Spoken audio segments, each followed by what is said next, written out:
Her true story from Arizona. My own son locked me out after I saved his business. The morning sun in Arizona doesn't rise gently like it does in other places. It emerges bold and unforgiving, casting long shadows across the desert floor before the heat begins its daily conquest. In the small town of Prescott Valley, where the mountains meet the high desert, 73-year-old Margaret Elena Vasquez had learned to love these mornings. She would sit on her front porch, coffee in hand, watching the light dance across the saguaro cacti that dotted the landscape like ancient sentinels. The house had been her sanctuary for 28 years, a modest ranch-style home with terracotta tiles and a small garden where she coaxed life from the stubborn desert soil. Her late husband, Roberto, had chosen this place specifically for the views. "Mija," he would say, wrapping his weathered arms around her shoulders. "Look at all that sky. A man could breathe here. A woman could dream." Roberto had been gone for 6 years now, claimed by the lung disease that too many men of his generation carried from their years in the mines. But Margaret had stayed. This was home. This was where she had raised their son, David, where she had watched him take his first steps across the sun-warmed tile floors, where she had bandaged his scraped knees and listened to his dreams. David was 45 now, but to Margaret, he would always be her little boy with the serious brown eyes and the way he would tilt his head when he was thinking hard about something.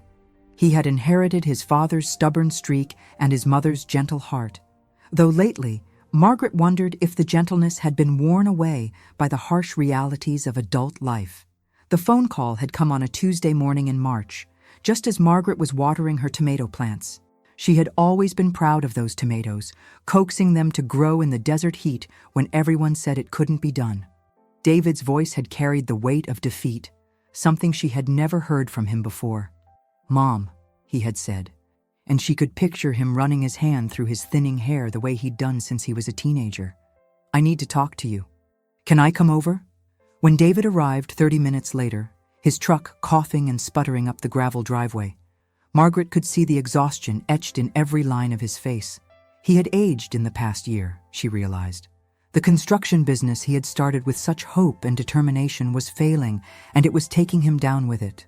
They sat at her kitchen table, the same table where she had helped him with homework, where they had shared countless meals, where Roberto had taught him to play chess on Sunday afternoons. The morning light streamed through the sheer curtains, illuminating the dust motes that danced in the air like tiny prayers. "The bank wants to foreclose on the business property," David said, his voice barely above a whisper. "I've got contracts lined up, Mom. Good ones. But I need capital to buy materials, to pay the guys. If I can just get through these next few months." Margaret reached across the table and covered his hand with hers. His skin was rough from years of construction work, scarred from 1,000 small injuries that came with building things with your hands. She thought of Roberto, who had worked with his hands too, who had understood the pride that came from creating something lasting. "How much do you need, mijo?" David's eyes filled with tears, and for a moment, he was 8 years old again, confessing to breaking Mrs. Rodriguez's window with his baseball. "60,000. I know it's a lot. I know you've worked hard for your retirement, but I don't have anywhere else to turn. The business? It's everything I've built, everything Dad would have wanted for me." Margaret felt something shift inside her chest. She thought of the savings account that held her future, the money she and Roberto had carefully accumulated over 40 years of marriage. It was meant to be her security, her insurance against the uncertainties of old age. But looking at her son, seeing the desperation in his eyes, she knew there was really no choice at all. "We'll figure it out," she said simply. That afternoon, they drove together to the bank in Margaret's old Honda Civic. The air conditioning had been broken for 2 years, but she couldn't justify the expense of fixing it. They rolled down the windows instead, letting the dry desert air whip through their hair as they navigated the familiar streets of their small town. The bank manager, a kind woman named Susan who had known Margaret for years, walked them through the process of withdrawing the funds. Margaret signed papers with steady hands, transferring most of her life savings to David's business account. $62,000. Money that represented every overtime shift Roberto had worked, every coupon she had clipped, every small sacrifice they had made to build a secure future. "Are you sure about this, Mrs. Vasquez?" Susan asked gently. "This is a significant portion of your retirement savings." Margaret looked at David, who was staring at the floor, his shoulders rigid with shame and hope. "He's my son," she said simply. "This is what mothers do." The drive home was quiet. David tried to thank her, to express what the money meant to him, but Margaret waved away his words. "Just make it work, mijo. That's all the thanks I need." But the money was just the beginning. Over the following weeks, Margaret found herself drawn deeper into David's business. He was overwhelmed, trying to manage construction crews, handle client relationships, and deal with suppliers, all while the pressure of potential failure weighed on his shoulders. So Margaret stepped in, quietly and without fanfare. She started by organizing his paperwork. The small office attached to his workshop was chaos incarnate. Invoices mixed with receipts, contracts buried under tool catalogs, important documents scattered across every surface. Margaret spent days creating a filing system, entering data into spreadsheets, bringing order to the madness. "Mom, you don't have to do this," David protested. But she could see the relief in his eyes. "I have time," she replied, "and you need help." Soon, she was answering phones, scheduling appointments, and even meeting with clients when David was on job sites. She discovered she had a natural talent for putting people at ease, for listening to their concerns and translating their visions into language David could understand. Clients began asking for Mrs. Vasquez specifically, praising her professionalism and warmth. The business began to turn around. Slowly at first, then with gathering momentum. The quality of David's work had never been in question. He was skilled and conscientious, just like his father had been. What he had lacked was organization, systems, and someone to handle the business side while he focused on construction. Margaret provided all of that and more. She worked 12-hour days, arriving at the office before dawn and staying until after dark. Her own life became secondary to the needs of the business. She canceled lunch dates with friends, missed her book club meetings, and put off doctor's appointments. When concerned friends asked if she was taking on too much, she brushed off their worries with a smile. "David needs me," she would say. "This is temporary, once he gets back on his feet." But as the months passed and the business grew stronger, something began to change in David. At first, it was subtle. A slight impatience when she asked questions about procedures, a tendency to dismiss her suggestions without consideration. Margaret told herself it was just stress, that success could be as overwhelming as failure in its own way. The first real sign of trouble came on a scorching day in August. Margaret had been working on a particularly complex bid, spending hours calculating materials and labor costs. When she presented her findings to David, he barely glanced at the paperwork. "Mom, I can handle this stuff myself now," he said, not looking up from his own work. "You don't need to worry about it." Margaret felt a small chill despite the 100-degree heat outside. "I was just trying to help. The Hendersons' project requires—" "I said I can handle it." His voice carried an edge she had never heard before, sharp and dismissive. "Maybe you should take some time off. Go visit Aunt Carmen or something." That night, Margaret lay awake in her bed, staring at the ceiling and listening to the distant sounds of the desert. Coyotes calling to each other across the darkness, the whisper of wind through the Joshua trees. She told herself she was overreacting, that David was simply asserting his independence as a business owner. It was natural, healthy even, but the feeling of unease settled in her chest like a stone. September arrived with a brief respite from the summer heat, and with it, Margaret's 70th birthday. She had hoped David might suggest a small celebration, perhaps dinner at the Mexican restaurant where they used to go as a family. Instead, he was consumed with a large commercial project that had the potential to establish his company as a major player in the regional construction market. Margaret continued her work at the office, but the atmosphere had changed. David had hired a part-time assistant, a young woman named Ashley, who handled basic administrative tasks. Margaret found herself slowly pushed aside from the day-to-day operations she had worked so hard to establish. "Ashley can take care of the scheduling," David would say when Margaret offered to coordinate with clients. "You've done enough, Mom. You should be enjoying your retirement." But Margaret wasn't ready to retire from something that had become her purpose. The business felt like her second child, something she had nurtured from near death back to vibrant life. She had invested not just her money, but her time, her energy, her heart. The thought of stepping away felt like abandonment. She began to notice other changes. David's truck, which had been held together by prayer and determination, was replaced by a shiny new Ford F-250. He started wearing expensive work boots and designer jeans. When Margaret commented on his improved circumstances, he shrugged.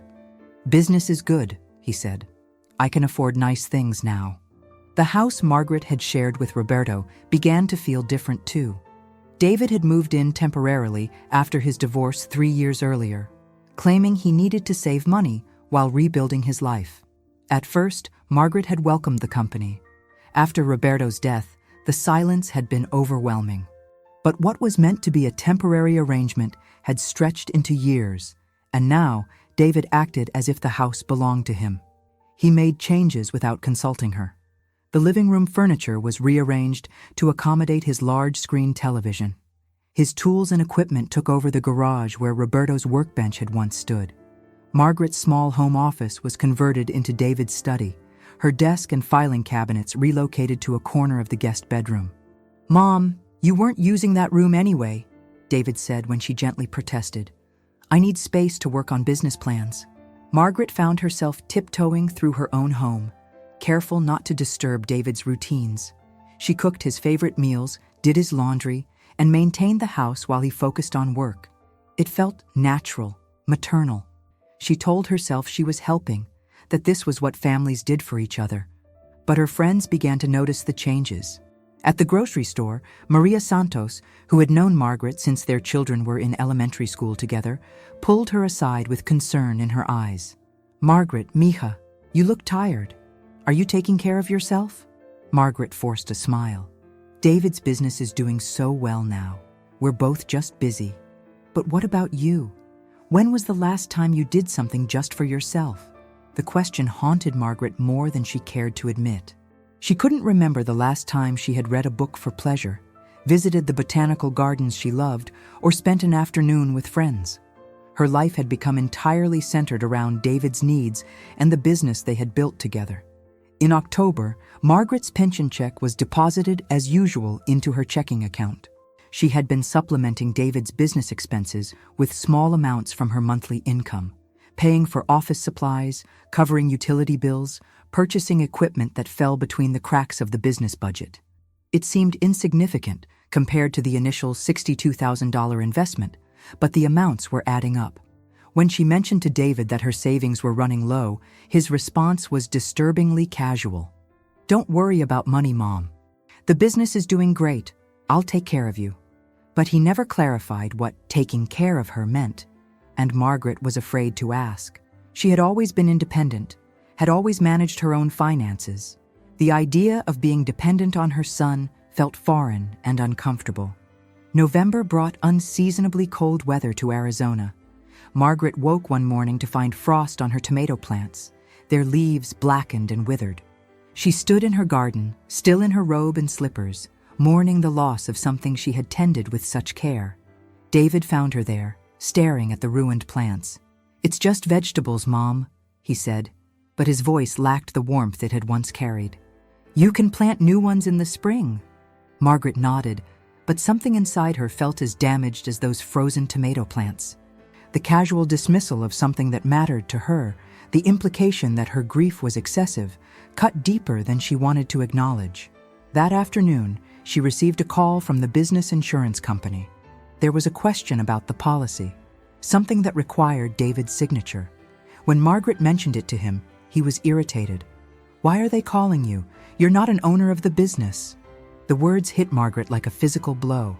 She had invested her life savings, worked countless hours, sacrificed her own retirement dreams, but legally, she had no claim to the business she had helped save. David was right. She wasn't an owner. She was just his mother, who had happened to write a large check. "I know that," she said quietly. "I was just trying to help." "Well, don't. I'll handle all business calls from now on." That evening, Margaret sat on her front porch despite the cold, wrapped in one of Roberto's old blankets. The desert stretched before her, endless and indifferent under the star-scattered sky. She thought about the woman she had been before Roberto's death, before David's crisis, before she had given away pieces of herself until she wasn't sure what remained. She had been a teacher once, before marriage and motherhood.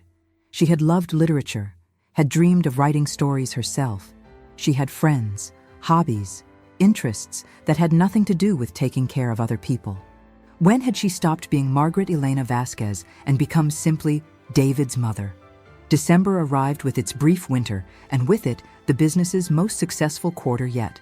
David signed 3 major contracts, hired additional workers, and moved the operation to a larger facility. He celebrated with expensive dinners and weekend trips to Las Vegas, but Margaret wasn't invited to share in the success she had made possible. "You wouldn't enjoy it, Mom," David said when she asked about his plans. "It's all business networking stuff. Boring." But Margaret had handled business networking for months. She knew the clients, understood the industry, had helped build the relationships that were now paying off. Her exclusion felt deliberate, calculated. The final blow came just before Christmas. Margaret discovered that David had opened a new business bank account, one that didn't include her as a signatory. When she asked about it, his explanation was curt. "It's better this way, cleaner. You don't need to worry about business finances anymore." Margaret stared at her son, searching his face for some trace of the boy she had raised, the man who had sat in her kitchen just months ago with tears in his eyes, begging for help. But the person standing before her was a stranger, someone who had taken her generosity and transformed it into entitlement. "David," she said carefully, "I think we need to talk about our arrangement, about my role in the business, about the money I invested." "What about it?" His voice was cold, dismissive. "I'm grateful for your help, Mom, but that's in the past. The business is stable now. You can go back to retirement. Go back to retirement," as if she had simply taken a brief vacation from old age, rather than pouring her heart and soul into saving his dream. As if the months of sacrifice meant nothing now that they were no longer necessary. That night, Margaret couldn't sleep. She walked through the house she had called home for nearly 3 decades, touching familiar objects, remembering happier times. In David's study, formerly her small sanctuary, she could see evidence of his success spread across the desk, financial statements showing impressive profits, contracts worth hundreds of thousands of dollars, plans for expansion into new markets. All of it built on the foundation of her $62,000 and her months of unpaid labor. All of it legally his, morally his, completely his. She thought about Roberto, about what he would have done in this situation. He had been a man of few words, but strong principles. He would have been proud of her for helping their son, but he would also have expected that help to be acknowledged, respected, reciprocated. "Mija," she could almost hear his voice in the desert wind. "A person who takes everything and gives nothing back isn't family. They're just taking." Standing in the darkness of her own home, Margaret finally admitted to herself what she had been trying to ignore for months. Her son was taking, had been taking, would continue taking until there was nothing left of her to give.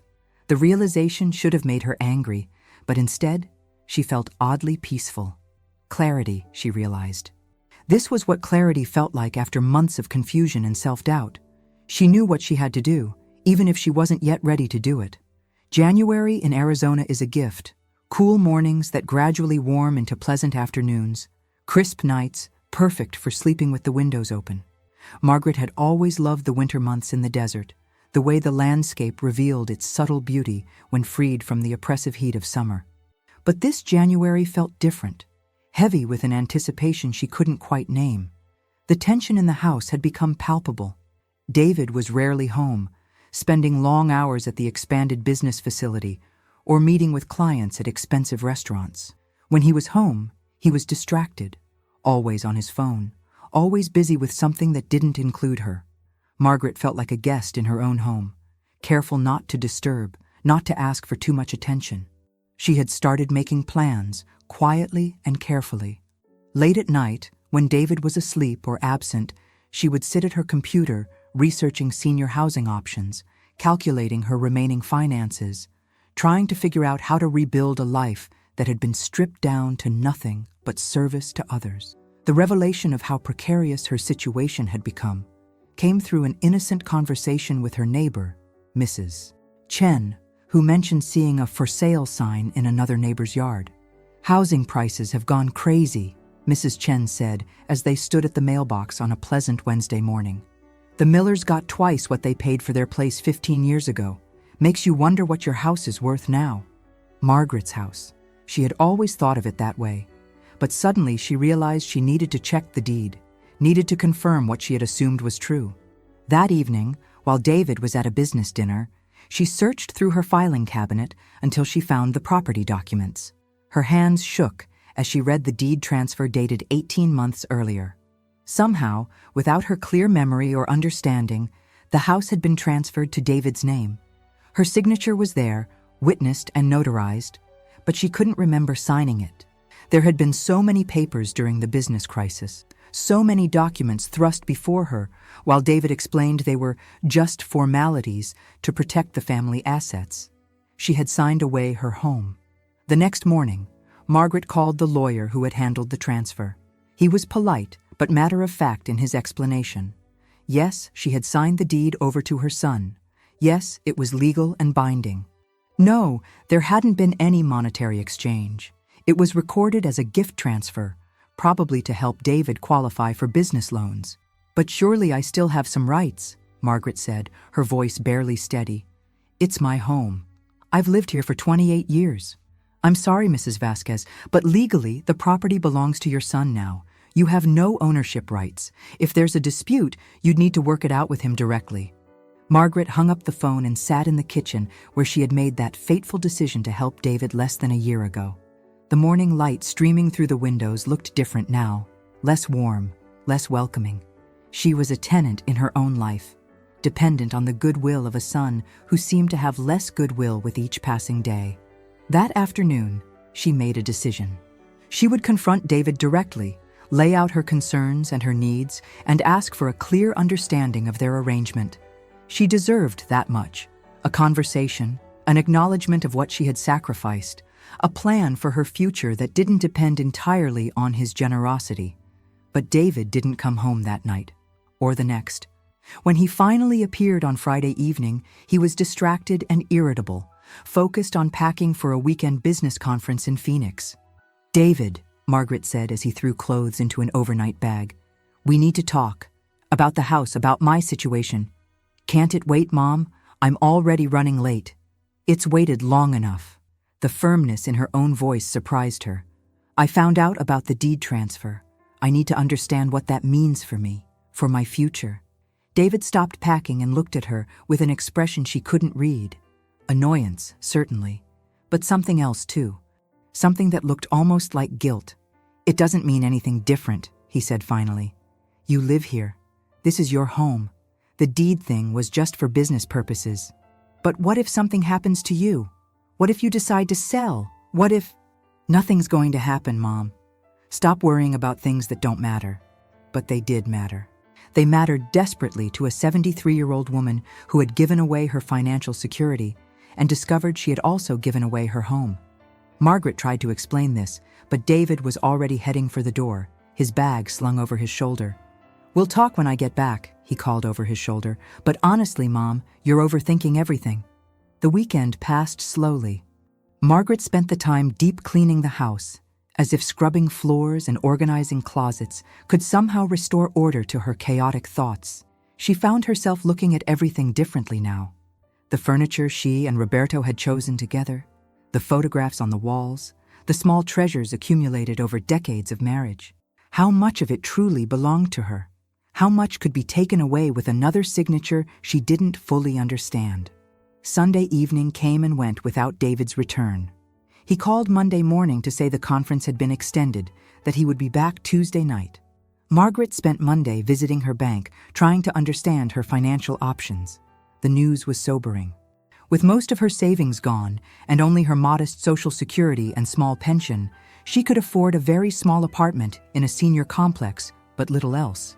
Tuesday dawned gray and unusually humid, with the promise of rare winter rain. Margaret felt restless, confined by the walls of the house that no longer felt like home. She decided to walk to the small shopping center 6 blocks away to pick up groceries and perhaps visit the library. The exercise would do her good, and the time away from the house might help clear her mind. She spent several hours browsing books, remembering how much she had once loved to read. She checked out 3 novels, feeling something like joy for the first time in weeks.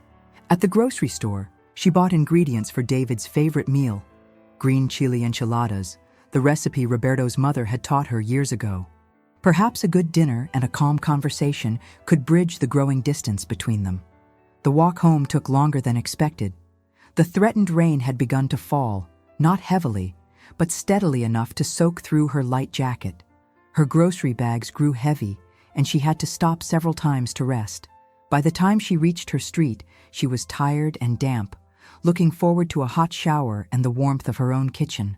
David's truck was in the driveway, she noticed with relief. Good.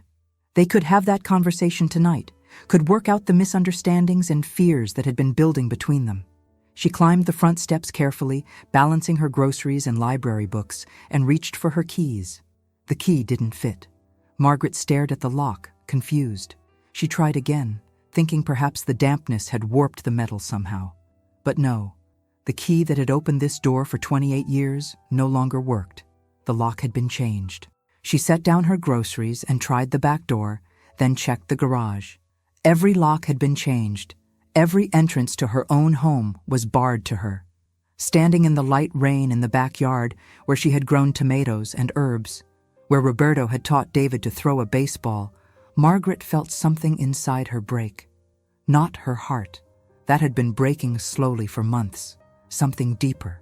Her faith in the natural order of things, in the belief that kindness would be repaid with kindness, that family meant safety and belonging. She called David's cell phone from her own phone, her hands shaking as she dialed. "Mom?" His voice was cautious, guilty. "David, I can't get into the house. The locks. Yeah, I had them changed. Look, Mom, we need to talk, but not over the phone. Can you go to Aunt Carmen's for tonight? I'll call you later and we'll figure things out." Figure things out? Margaret's voice rose despite her efforts to stay calm. "David, this is my home. My things are in there. I don't understand. It's not your home, Mom. Not legally. And honestly, it hasn't been working out, you living here. You're too involved. In my business, in my life. I need space." The words hit her like physical blows. Too involved. In the business she had saved with her money and labor. In the life she had given everything to support. "Where am I supposed to go?" she whispered. "I don't know. But you can't stay here anymore. I'm sorry, but that's just how it is." The line went dead. Margaret stood in the rain, phone in her hand, staring at the house where she had raised her son, where she had loved her husband, where she had planned to live out her days in peace and dignity. The neighbors' lights were beginning to come on as evening approached. Margaret could see families through their windows, parents helping children with homework, couples cooking dinner together, the comfortable intimacy of home. She was on the outside now, looking in at a life she no longer possessed. She gathered her soggy groceries and walked to the front porch, seeking shelter from the rain. The porch swing where she and Roberto had spent countless evenings was still there, but it no longer belonged to her. Nothing here belonged to her anymore. Margaret sat on the steps of the house she had lost, rain dripping from her gray hair, her groceries scattered around her feet. The enchilada ingredients she had bought with such hope looked pathetic now. Wilted lettuce and crushed tomatoes, symbols of a kindness that had been thrown back in her face. As darkness fell over the Arizona desert, Margaret Elena Vasquez sat locked out of her own life, finally understanding the full cost of her generosity. She had given everything, her money, her time, her home, her dignity. And in return, she had been discarded like those frosted tomato plants, withered and worthless now that her usefulness had ended. The rain continued to fall, rare and relentless, washing away the dust of the desert and the last of Margaret's illusions about family loyalty. She was 73 years old, homeless and alone, with nothing left but the clothes on her back and a terrible clarity about what her life had become. But in that clarity, something else began to emerge, something harder than kindness, stronger than generosity, something that had been buried under years of mothering and giving and sacrificing, but had never truly died. Dignity, self-respect, the quiet power of a woman who had survived poverty and loss and betrayal, and who would survive this, too. Margaret stood up, gathering her scattered groceries with steady hands. She had a phone call to make, a place to find, a life to rebuild. Not the life she had planned, but the life that remained to her. And this time, she would build it for herself alone. The Comfort Inn on Highway 89 was not where Margaret had ever imagined spending her 73rd birthday, but it was clean and warm, and no one could lock her out of it as long as she had money for the nightly rate. She had been living there for 3 days now, surviving on restaurant meals and the small kindnesses of housekeeping staff who seemed to sense her displacement without being told the details. On Thursday morning, she woke to dessert sunshine streaming through the thin curtains and for just a moment forgot where she was. The disorientation lasted only seconds before reality crashed back. The locked doors, David's cold voice on the phone, the terrible understanding that she had been erased from her own life with bureaucratic efficiency and without warning. She had called her sister Carmen in Phoenix that first night, soaked and shivering in the hotel lobby while other guests stared at her with curiosity and pity. Carmen had been horrified, offering immediately to drive up and collect Margaret, to bring her to Phoenix where she could stay as long as needed. "Mija, what kind of son does this to his mother?" Carmen had demanded, her voice sharp with indignation. "Roberto would be spinning in his grave. Come to Phoenix, come today." But Margaret had declined, though she couldn't fully explain why. Perhaps it was pride. Perhaps it was the knowledge that running to her sister would make the betrayal feel permanent, irrevocable. Perhaps it was simply that she needed time to think, to plan, to grieve privately for the life that had been stolen from her. Now, sitting on the edge of the hotel bed, in the pale morning light, Margaret allowed herself to truly remember for the first time since the locks had been changed. She let the memories come in waves, each one more painful than the last. David, at 3 years old, chasing lizards in the backyard of their first small house, his laughter bright as silver bells in the desert air. She had been so young then, barely 25, still learning how to be a mother while Roberto worked double shifts to save money for a bigger place. David at 8, coming home from school with his lip split and his shirt torn, trying not to cry as she cleaned his wounds and listened to his explanation of why he had fought with Tommy Martinez. "He said Dad was just a ditch digger," David had whispered, shame and defiance warring in his dark eyes. "He said we were poor and stupid." Margaret had knelt down to his level, taking his small face in her hands. "Your father works with his hands because he's building something better for us. There's no shame in honest work, mijo. And there's no shame in being poor if you're rich in love." She had believed that then, in the power of love to overcome circumstances, in the strength of family bonds forged through shared struggle. How naive she had been, how blindly optimistic. David at 16, tall and gangly, all elbows and attitude, announcing that he was going to be a contractor like Mr. Sullivan down the street, that he was going to build houses and make good money and never worry about foreclosure notices or choosing between groceries and medicine. Margaret had supported his dreams, had helped him get into the trade school program, had celebrated when he landed his first job with a local construction crew. She had been so proud when he started his own business, had seen it as vindication of all their sacrifices, proof that the American dream still worked for people willing to work hard and believe in themselves. The irony wasn't lost on her now. David had achieved everything he had dreamed of, had built the successful business he had envisioned. But in the process, he had become exactly the kind of person who would choose money over family, security over loyalty, who would discard the people who had helped him climb just to keep from having to share the view from the top. Margaret rose from the bed and walked to the small mirror above the dresser. The woman looking back at her was a stranger, thin, hollow-eyed, wearing the same clothes she had worn for 3 days because everything else was locked away in a house that no longer belonged to her. Her gray hair hung limp and unwashed, and her face bore the lines of shock and sleepless nights. But beneath the exhaustion and grief, she could see something else, something Roberto would have recognized, would have been proud to see. the stubborn strength that had carried her through childhood poverty, through the early years of marriage when money was scarce and dreams seemed impossible, through Roberto's long illness and slow death. She had survived worse than this. She had been tested before and had not broken. She would not break now. The phone rang, startling her from her reflection. For a moment, hope fluttered in her chest. Perhaps it was David, calling to apologize, to explain that this had all been a terrible mistake, that her room was waiting, that her life could be restored with a simple conversation. But the voice on the other end was Carmen's, warm with concern and sharp with anger. "Margaret, I've been thinking about this all night. You need to call a lawyer. What David did, it's not right. It might not even be legal." Margaret sank into the room's single chair, suddenly exhausted. "Carmen, I signed the papers. I gave him the house. Legally, it's his. But you didn't know what you were signing. You were helping with his business, not giving away your home. That has to count for something." Perhaps it did.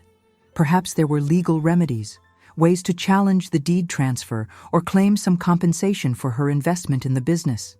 But the thought of a long legal battle, of having to prove in court that her own son had taken advantage of her generosity, felt more degrading than the betrayal itself. "I don't want to fight him in court," Margaret said quietly. "I just want to understand how we got here, how the little boy I raised could do this to me." Carmen was quiet for a moment, and when she spoke again, her voice was gentler. "Maybe that's the wrong question, mija. Maybe the question is, what do you do now? How do you build a life that doesn't depend on anyone else's kindness?" After the call ended, Margaret sat in the silence of the hotel room and let herself fully feel the weight of her losses. Not just the house, not just the money, but the identity she had constructed around being David's mother, Roberto's widow, the family caretaker who found meaning in service to others. Who was she now, stripped of those roles? She thought of the young woman she had been before marriage, before motherhood reshaped her entire existence. Margaret Elena Rodriguez, 22 years old, fresh out of college with a degree in English literature and dreams of becoming a writer. She had taught high school for 3 years before David was born, had loved the classroom discussions about poetry and novels, the way literature could illuminate the human condition in all its complexity. That woman had been buried under decades of responsibility, but she had never completely disappeared. Margaret could still recite entire passages of Pablo Neruda's poetry in Spanish, could still lose herself in a well-crafted story, could still feel the pull of words waiting to be written. She had given up writing when David was born, telling herself it was temporary, that she would return to it when he was older, when life was less demanding. But there had always been something more urgent. A sick child, a struggling teenager, a husband working too many hours, a son whose business was failing. Her dreams had been deferred so many times they had finally faded into whispers, then into silence. But dreams didn't die, she realized. They went dormant, like desert plants waiting for rain.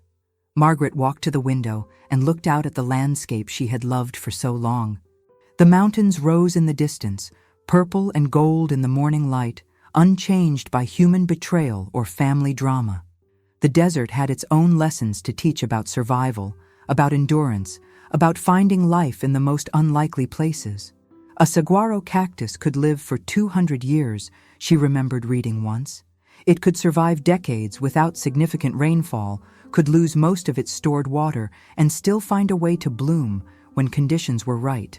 It asked nothing from anyone, needed no one's permission to exist, drew its strength from deep roots and its own stubborn will to survive. Perhaps there was something to learn from that kind of self-reliance. The memories continued to surface throughout the day, each one a small grief to be acknowledged and released. David's high school graduation, where he had thanked her in his speech for always believing in him. His wedding day, when he had danced with her to Que Sera Sera and whispered that he would always take care of her. The day he had brought his first construction contract home, spreading the papers on her kitchen table and asking for her advice because, "You're the smartest person I know, Mom." Each memory felt like a small death now, tainted by the knowledge of how the story would end. Had any of it been real? Had David ever truly loved her? Or had she simply been useful to him, a resource to be exploited when needed, and discarded when no longer necessary. The hardest memory came as evening fell and Margaret sat in the hotel restaurant, picking at a salad she didn't really want. She remembered the night Roberto died, how David had held her as she sobbed, promising that she would never be alone, that he would always be there for her. "You took care of all of us for so many years," he had said, his own eyes wet with tears. "Now it's my turn to take care of you." She had believed him, had shaped her decisions around that promise, had felt secure in the knowledge that her sacrifice and devotion had earned her a place in her son's life, a guarantee of love and support in her old age. But promises, she was learning, were only as strong as the character of the person making them. And character, it seemed, could change when money and success entered the picture. That night, Margaret called the hotel desk and extended her stay for another week. She wasn't ready to run to Carmen's house in Phoenix, wasn't ready to burden her sister with her problems. She needed time to grieve, to plan, to figure out who she was going to be in this new life that had been thrust upon her. She called her bank and arranged to have her pension and Social Security checks deposited into a new account, one that only she could access. She called her doctor's office and had her medical records transferred to a new physician. Small steps, but important ones. The practical work of untangling a life from the family that had rejected it. The hardest call was to her friend Maria Santos, who had been asking why Margaret hadn't been at their weekly coffee meetings. "Mija, I've been worried about you," Maria said when Margaret finally answered her phone. "Where have you been?" Margaret found herself crying as she explained what had happened, the words coming out in broken pieces between sobs. Maria listened without interruption, making small sounds of comfort and outrage. "That ungrateful boy," Maria said finally. "After everything you've done for him. Margaret, you come stay with me and Jorge. We have room and you shouldn't be alone right now." The offer was tempting, but Margaret knew she couldn't accept it. She had already been dependent on one family's generosity, had already learned the hard way what happened when that generosity was withdrawn. She wouldn't make the same mistake twice. "Thank you, but I need to figure this out myself," Margaret said. "I need to learn how to take care of myself again." After the call ended, Margaret sat in the hotel room's single chair and allowed herself to fully feel the abandonment, the betrayal, the bone-deep loneliness of being 73 years old and completely alone in the world. She cried for the mother she had been, for the woman who had believed that love was always returned in kind, for the naive faith that family meant forever. But when the tears were done, something else remained, something harder and cleaner than grief, a quiet determination that surprised her with its strength. She would not be destroyed by this. She would not let David's betrayal define the rest of her life. She had survived Roberto's death, had navigated widowhood, and rebuilt her world once before. She would do it again. This time, though, she would build it for herself alone. No more sacrificing her security for others' dreams. No more giving away pieces of herself until nothing remained. No more believing that her worth was measured by her usefulness to other people. Margaret Elena Vasquez, not Rodriguez, the name she had been born with, but Vasquez, the name she had chosen when she married for love, would learn to love herself with the same fierce devotion she had once given to her family. And perhaps, in that self-love, she would find the writer she had once dreamed of being, the woman who had been buried under decades of service but had never truly died. The desert night was clear and cold outside her window. Stars scattered across the darkness like promises of light returning. Margaret pressed her palm against the glass and made a promise of her own. To the young woman she had been, to the old woman she was becoming, to the life that was still hers to live. She would not just survive this betrayal. She would transform it into something meaningful, something that honored the strength she was only now beginning to recognize in herself. The grief would always be there, she knew. The scar tissue of love betrayed, of trust broken. But scars, she was learning, were not signs of weakness. They were proof of survival, evidence of a spirit too strong to be broken by the cruelties of this world. Margaret turned away from the window and began to plan her resurrection. The apartment was smaller than a single room in the house Margaret had lost, but it was hers. 400 square feet in a senior living complex on the south side of Prescott Valley, with one window that looked out onto a courtyard where someone had planted desert willows and barrel cacti. The rent consumed most of her Social Security check, but it came with independence, with a door that locked from the inside, with the knowledge that no one could take it away from her as long as she could pay for it. Margaret had been living there for 6 weeks now, and she was beginning to understand the difference between a house and a home. The house had been where she had served others, where her life had been shaped by other people's needs and desires. This apartment was where she was learning to live for herself. She had furnished it with careful thought and limited resources. A single bed with a good mattress. She was too old to compromise on sleep. A small table that served as both desk and dining room. One comfortable chair, positioned to catch the afternoon light, where she could read or write or simply think without interruption. A few dishes, a few pots, a coffee maker. The essentials, nothing more. The most important purchase had been a small laptop computer bought with money she had saved by eating beans and rice for 2 weeks. It sat on her table now, waiting for her to find the courage to open it, to begin the work she had deferred for 50 years. Margaret was writing again. It had started as therapy, really. Long letters to Roberto that she would never send, conversations with the husband who had known her before she had given so much of herself away that she had forgotten who she was underneath all that giving. She wrote about her anger, her grief, her slowly growing understanding that David's betrayal had been, in some twisted way, a gift. It had forced her to discover that she could live alone without being lonely, that she could find meaning in her own thoughts and dreams rather than in her usefulness to others. It had shown her that the woman she had been at 22, curious, independent, full of words waiting to be written, still existed beneath the layers of wife and mother and caretaker. The legal consultation had been both disappointing and liberating. The lawyer, a kind woman named Rebecca Torres, had listened to Margaret's story with professional sympathy and brutal honesty. "Mrs. Vasquez, what your son did was morally reprehensible, but it wasn't technically illegal. You signed the deed transfer voluntarily. You invested in his business without any written agreement guaranteeing repayment. From a legal standpoint, you made gifts, not loans." Margaret had expected this, but hearing it confirmed still felt like a physical blow. "So there's nothing I can do? We could try to challenge the deed transfer on the grounds that you didn't understand what you were signing, but that would be expensive and difficult to prove. We could try to establish that your business investment was actually a loan, but again, without documentation." Rebecca had leaned forward, her voice gentle but firm. "My advice? Don't throw good money after bad. Don't let him take any more from you, including your peace of mind. Build a new life that doesn't depend on getting anything back from him." It was the same advice Carmen had given her, the same conclusion Margaret had been slowly reaching on her own. David had what he wanted, the house, the business, the life funded by her sacrifice. Fighting him would only give him more power over her, would keep her trapped in the role of victim, dependent on his acknowledgement of wrongdoing for her own sense of justice. Instead, Margaret made a different choice.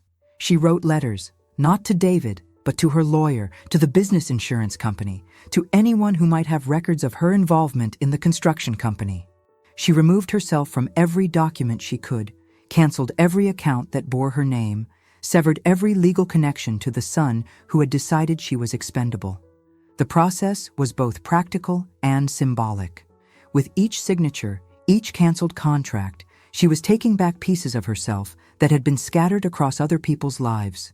She was reclaiming her independence, her right to exist without permission or apology. The hardest part was dealing with the friends who thought she was being too proud, too unforgiving. Maria Santos visited regularly, bringing groceries and unsolicited advice about the importance of family reconciliation. "He's your son," Maria would say, sitting in Margaret's single chair while Margaret perched on the edge of her bed. "Family is forever, Margaret. People make mistakes."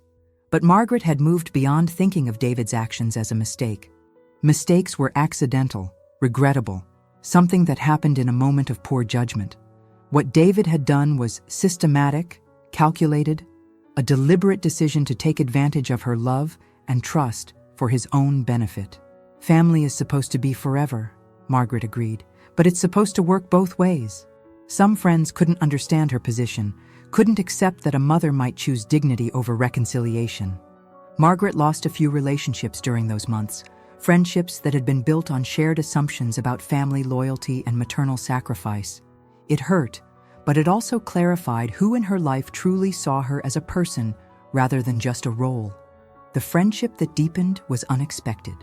Eleanor Chen, her former neighbor, began visiting regularly, bringing tea and conversation that had nothing to do with family drama or unsolicited advice.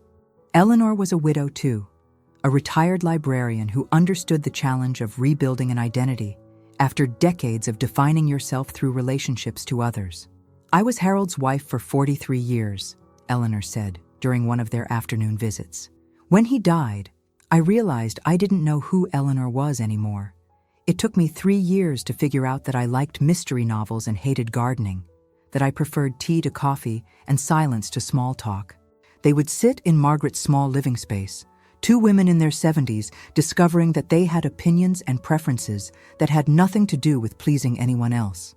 Eleanor introduced Margaret to poetry she had never read, to books about women who had started over late in life, to the revolutionary idea that solitude could be chosen rather than endured. "You know what I've learned," Eleanor said one afternoon as they watched the desert willows bloom in the courtyard.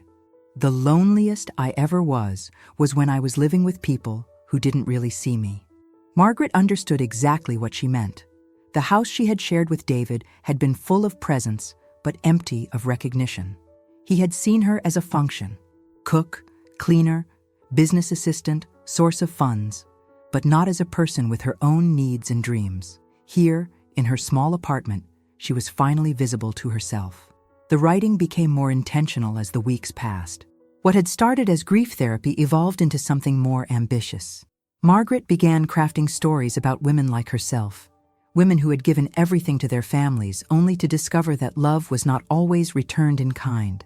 She wrote about the quiet strength it took to start over at 73, about the unexpected freedom that could come from losing everything you thought you needed. Her first published piece was an essay in the local newspaper's opinion section, a reflection on the difference between helping and enabling, between love and exploitation. She had written it under her maiden name, Margaret Elena Rodriguez, reclaiming an identity that predated her roles as wife and mother.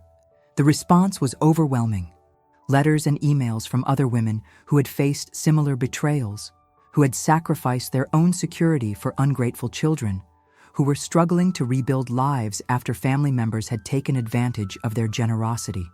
Margaret realized she wasn't alone in this experience, that her story was part of a larger pattern of women whose kindness had been weaponized against them. She began writing more, sharing her story and the stories of other women who contacted her. A blog called Desert Bloom, named for the way cacti flowers emerged from seemingly barren landscapes. Articles about financial independence for seniors, about recognizing emotional manipulation, about the radical act of putting yourself first after a lifetime of service to others. The work didn't pay much, but it paid enough to supplement her limited income. More importantly, it gave her purpose, a reason to wake up each morning that had nothing to do with anyone else's needs or approval. David called 3 times during those months. The first call came 6 weeks after he had locked her out, when he apparently realized that having her completely out of his life meant dealing with business issues he had relied on her to handle. "Mom, I need the password for the business insurance account," he said without preamble, as if nothing had happened between them. "I don't have access to that anymore," Margaret replied calmly. "I had my name removed from all your business accounts." "What? Why would you do that?" The question revealed so much about his mindset, his assumption that she would remain available to serve his needs even after he had discarded her. Margaret felt a moment of profound clarity about the person her son had become. "Because I'm not part of your business anymore, David. I'm not part of your life anymore. You made that very clear." The second call came 2 months later, when he discovered that she had also removed him as the beneficiary of her life insurance policy. "Mom, this is crazy. You're being vindictive." "I'm being practical," Margaret replied. "I changed my beneficiaries to organizations that help women in situations like mine, people who won't inherit wealth and then use it to hurt others. The third call came just last week, and for the first time, David's voice carried something that might have been remorse. "Mom, I think we should talk. Maybe we can work something out." Margaret had been expecting this call, had been preparing for it during the quiet evenings in her small apartment. She knew what working something out meant. David had likely realized that burning bridges with his mother might have social and business consequences he hadn't considered. People were probably asking questions about where she was, why she wasn't involved in the business anymore. "There's nothing to work out," she said simply. "You made your choice. I've made mine. But you're my mother." The words that once would have broken her resolve now felt powerless, manipulative. Margaret had learned the difference between being someone's mother and being someone's mother figure. The first was biology and history. The second required ongoing relationship, mutual respect, and genuine care. "Yes, I am," she agreed. "And because I'm your mother, I hope you have a good life. But I won't be part of it anymore." After she hung up, Margaret sat in her chair by the window and felt something she hadn't experienced in years: complete peace with her own decisions. She had raised David, had given him every advantage she could provide, had loved him with the fierce devotion that mothers are expected to give freely and without expectation of return. But she was done now, done sacrificing her well-being for someone who had proven he didn't value it. Done accepting crumbs of affection from someone who had been willing to take everything she had to offer. The woman looking back at her from the small mirror above her sink was different from the one who had been locked out of her own home 6 months ago. Thinner, yes, and marked by grief, but also stronger, more defined, more herself than she had been in decades. Margaret Elena Rodriguez, writer, survivor, desert bloom, was finally learning to love herself with the same devotion she had once given to others. And for the first time in her 73 years, that felt like enough. Spring came to the Arizona desert with surprising gentleness, painting the harsh landscape with delicate wildflowers and filling the air with the sweet scent of Palo Verde blossoms. Margaret had been in her small apartment for 8 months now, and she was beginning to understand that healing was not a destination, but a daily choice. The choice to tend to her own needs with the same care she had once lavished on others. This morning, she sat at her small table with a cup of coffee and her laptop, working on what would become her most important piece of writing. Not an article for the local paper or a blog post for her growing readership, but a letter. Not to David, she had no words left for him, but to the women who contacted her every day, sharing their own stories of family betrayal and wondering how to move forward. Outside her window, she could see Mrs. Patterson from 3B watering the small herb garden she had planted in the courtyard. Margaret had helped her choose the plants, drought-resistant varieties that could thrive in the desert climate while still providing the flavors that connected her to the home she had left behind in Mississippi. It was a small kindness, but it had grown into friendship, and Margaret was learning that some relationships could be built on mutual giving rather than one-sided sacrifice. The apartment complex was full of women like them, widows and divorcees and, yes, mothers who had been abandoned by ungrateful children. They formed an informal community of survivors, sharing practical advice about stretching Social Security checks and emotional wisdom about rebuilding lives that had been defined by service to others. Margaret had become something of an unofficial counselor to these women, not because she had answers, but because she was living proof that it was possible to start over at 73, to find meaning and purpose in a life that looked nothing like the one you had planned. Her writing had expanded beyond the local newspaper. A regional magazine had published her essay about financial elder abuse, and she had been interviewed on a radio show about the hidden epidemic of adult children who exploited their parents' generosity. The checks were small, but they were hers, earned through her own work rather than given as charity or obligation. More importantly, the writing had given her a voice in the world that had nothing to do with her relationships to other people. Margaret Elena Rodriguez, writer, was someone who existed independently of Margaret the mother or Margaret the widow. She had opinions about politics and literature, about the treatment of elderly women in American society, about the difference between love and manipulation. She was working on a book now, tentatively titled Desert Bloom, A Guide to Starting Over After Family Betrayal. It would combine memoir with practical advice, sharing her story alongside the stories of other women who had found themselves discarded by the families they had sacrificed everything to support. The phone rang, interrupting her thoughts. For a moment, her heart quickened. Old habits died hard, and part of her still hoped that one day David might call with a genuine apology, a real recognition of what he had done to her. But the voice on the other end was Carmen's, warm and familiar. "Margaret, I have news," her sister said, excitement bubbling in her voice. "Do you remember my friend Rosa, the one whose daughter is a social worker? She's starting a support group for older women who've been financially abused by family members. She wants to know if you'd consider co-facilitating it." Margaret felt a flutter of interest, then caution. She had learned to be careful about taking on responsibilities that might consume her newfound independence. What would that involve? Just meeting once a week, sharing your story, helping other women figure out their options. Rosa says there's a real need for it. She sees cases like yours all the time, but there aren't many resources specifically for elderly parents who've been exploited by their children. It was tempting.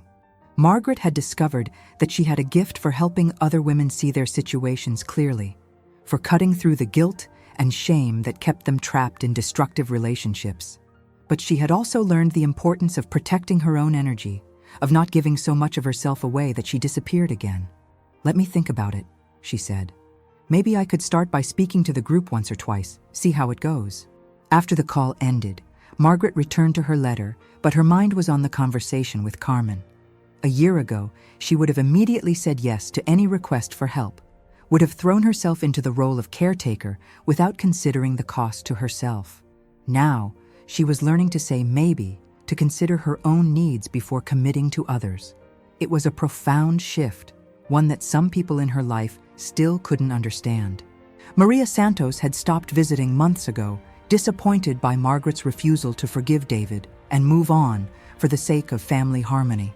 Other friends had grown uncomfortable with her transformation from accommodating mother figure to independent woman with boundaries and opinions. But new relationships had taken their place. Eleanor Chen remained a close friend, and their weekly tea sessions had become anchor points in Margaret's week. There was Janet from 2A, a retired nurse who had been financially exploited by her gambling-addicted son. There was Patricia from the apartment complex across the street, whose daughter had taken out credit cards in her name and destroyed her credit rating. These women understood that forgiveness was not the same as reconciliation, that loving someone didn't mean accepting abuse from them, that sometimes the most loving thing you could do for a family member was to stop enabling their destructive behavior. Margaret printed out the letter she had been working on and read it through one final time.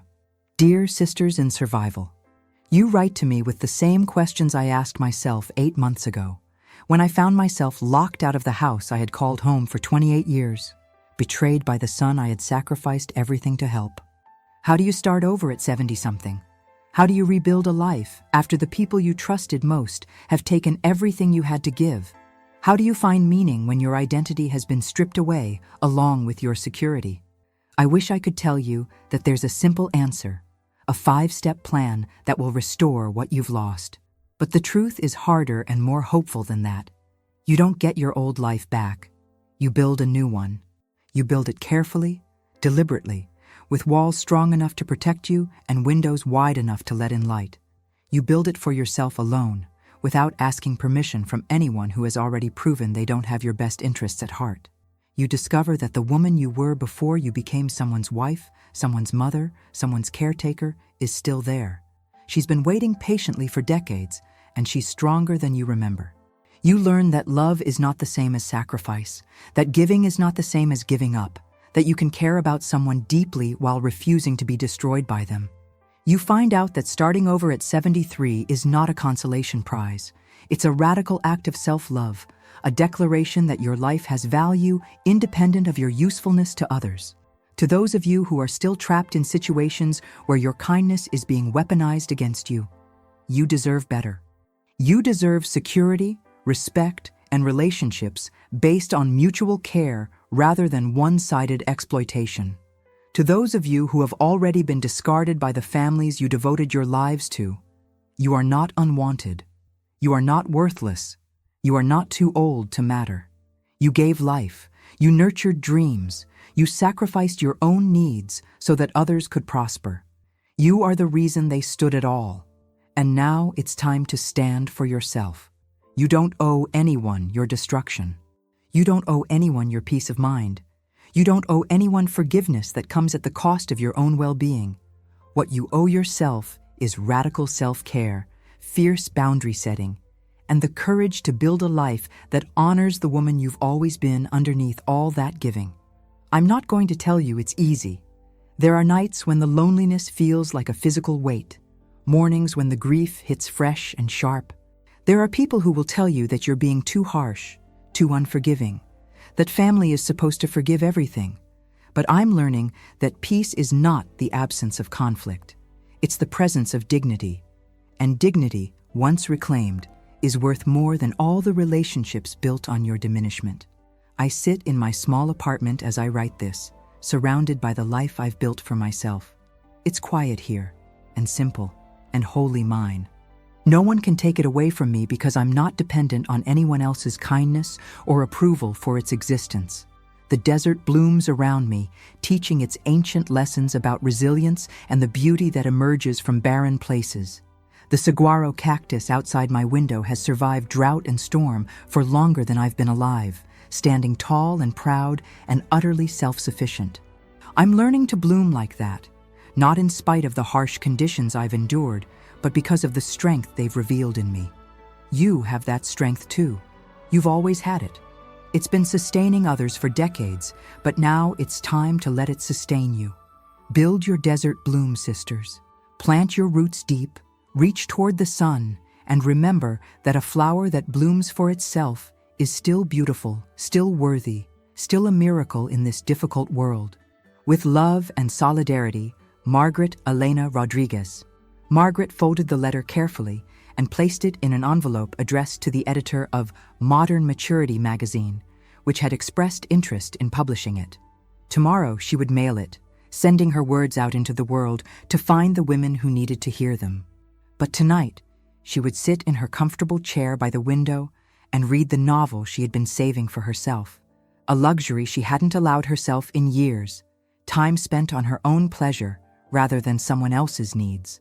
The sunset painted the desert in shades of gold and rose, and Margaret raised her coffee cup in a small toast to the landscape that had taught her so much about survival. In the distance, she could see the lights of other small apartments coming on, other women like herself finding peace in solitude, discovering that being alone was not the same as being lonely. She thought briefly about David, about the business that was built on her sacrifice, the house that had once been her sanctuary, the son who had chosen money over mother. She hoped he was happy, genuinely hoped that the life he had built on the foundation of her betrayal would bring him satisfaction. But she didn't wish him ill, and she didn't wish him back. That chapter of her life was closed, finished, complete in its own way. The woman who had given everything to an ungrateful child was gone, replaced by someone harder and softer at the same time, harder in her boundaries, softer in her self-compassion. Margaret Elena Rodriguez, writer and survivor, desert bloom and daughter of the sun, settled into her chair with her book and her hard-won peace.